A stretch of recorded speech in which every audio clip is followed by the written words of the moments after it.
কিছু কিছু সম্পর্ক এমন এক জায়গায় পৌঁছে যায় যে সম্পর্ক হয়তো এইসব কেক কেটে হয়তো সেটা প্রমাণ করা যাবে না, বা সেই সম্পর্কের গভীরতা প্রকাশ করা যাবে না যে সেই সম্পর্কটা কতটা গভীরতা রয়েছে আর সেই সম্পর্কটা কতটা মিস। হ্যালো এভরিওয়ান, আসসালামু আলাইকুম। কেমন আছেন সবাই? আশা করি সবাই অনেক বেশি ভালো আছে। আমিও আপনাদের দোয়ায় ভালো আছি। আজকে সবাই আমার জন্য অপেক্ষা করছিল। আমি সবকিছুতেই সবসময় বেশি লেট করে ফেলি। সবাই আমার জন্য অপেক্ষা করছিল আর সবকিছুতে যেহেতু আমি লেট করি তাই সবার থেকে বকা খেতে হয়। আজকে আমাদের একটি কেক কাটার ছিল, কারণ আজকে আমার বন্ধুত্ব 1 বছর হয়ে গিয়েছে। আমাদের 5 বান্ধবীর 1 বছর পূর্ণ হলো। তার জন্য আমাদের আরেকটি আপুর হাজবেন্ড আমাদের জন্য কেক নিয়ে আসছিল কাটবে বলে। তো যা হোক, আমরা কেকটা নিয়ে একটা ফাঁকা জায়গায় চলে যাই, কারণ লাবিবের স্কুলে অনেক বন্ধু রামুরা ছিল যেখানে সবার মধ্যে কেক কাটাটা শোভা পায় না। এজন্য আমরা একটা নিরিবিলি জায়গায় চলে যাই। নিরিবিলি জায়গা বলতে এই পুকুর পাড়টাতেই আমরা বেশিরভাগ সময় খাবার খাই, গল্প করে সেখানে চলে যাই কেকটা নিয়ে।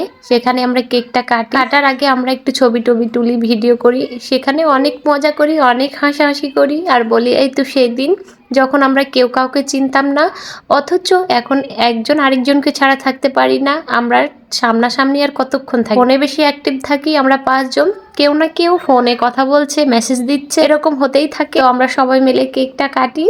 আসলে এই সম্পর্কটা এতটা গভীরতায় চলে গিয়েছে। আসলে এই 5 জন বোন যদি আমার জীবনে না আসতো তাহলে হয়তো আমি বুঝতেই পারতাম না যে বড় বোনের ভালোবাসা, বড় বোনের শাসন আসলে কিরকম হয়।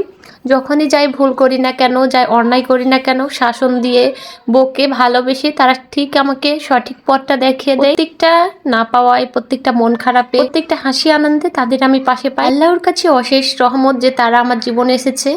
আলহামদুলিল্লাহ। আল্লাহর কাছে এটাও আমার একটি চাওয়া যে তারা যেন আমার জীবনের শেষ দিন পর্যন্ত আমার পাশে এভাবে থেকে যায়। আর আমার এই বেকার বেকার যখন রাগগুলো করি তারা হয়েই হয়তো সামলায়। আমার মা বাবা, আমার হাজবেন্ডের পরে তারাই আছে যারা আমার অনায়াসের রাগগুলো, বেকারত্ব রাগগুলো যার কোনো কারণ নেই, তারাই সহ্য করে। যাই হোক, তাদের কথা যতই বলবো কম হয়ে যাবে, কারণ তারা সবকিছু নামের ঊর্ধ্বে চলে গিয়ে তাদের যে নামই দিই না কেন সেটাই কম হয়ে যাবে।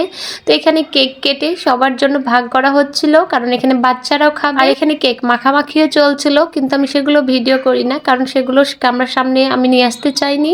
আর আপুরাও পছন্দ করে। তো আমার ভিডিওগুলো কেমন লাগছে অবশ্যই কমেন্ট করে জানাবেন। আর আমার যদি ভিডিওগুলো ভালো লাগে অবশ্যই একটি শেয়ার দিয়ে পাশে থাকবে। আমি আর ভিডিওটা বড় করছি না। ভালো থাকবেন, সুস্থ থাকবেন। আল্লাহ হাফেজ। দেখা হবে অন্য আরেকটি ভিডিওতে।